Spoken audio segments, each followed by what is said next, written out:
Salut les passionnés d'histoire. Aujourd'hui, on embarque pour un voyage politique à travers le temps en Côte d'Ivoire.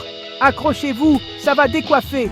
On commence en 1960. Le 7 août, la Côte d'Ivoire déclare son indépendance avec Félix Houphouët-Boigny comme premier président.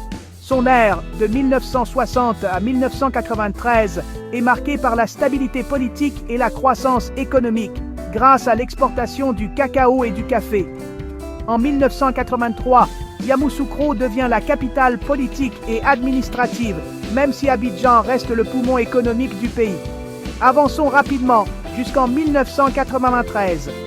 Félix Houphouët-Boigny décède et Henri Konan Bédié, le président de l'Assemblée nationale, prend la relève.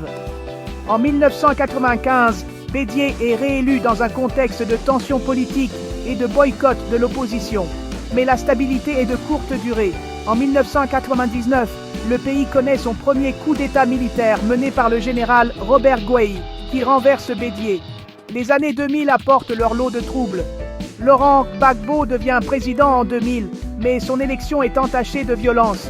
En 2002, une tentative de coup d'État se transforme en rébellion armée, divisant le pays entre le nord et le sud. L'accord de Ouagadougou est signé en 2007 dans l'espoir de réunifier la nation et d'organiser des élections. Le point culminant arrive en 2010-2011. Gbagbo refuse de reconnaître sa défaite face à Alassane Ouattara lors de l'élection présidentielle, déclenchant une crise post-électorale. La violence éclate et des milliers de personnes perdent la vie. Gbagbo est arrêté en avril 2011 et Ouattara prend officiellement ses fonctions.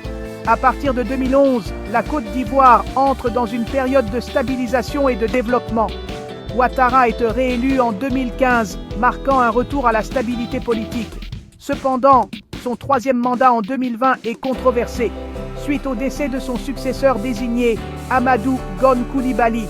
En 2024, le gouvernement dissout la Fédération estudiantine et scolaire de Côte d'Ivoire, FESCI, pour cause d'implication dans des activités criminelles. Maintenant, en 2025, le pays se prépare pour les élections générales, avec des débats sur la limitation des mandats et l'arrivée de nouveaux acteurs politiques. Le chemin parcouru par la Côte d'Ivoire a été semé d'embûches entre prospérité, crise politique et efforts de réconciliation nationale. Et voilà, un aperçu de l'évolution politique de la Côte d'Ivoire. Merci d'avoir regardé et n'oubliez pas de liker et de vous abonner pour plus de voyages historiques passionnants.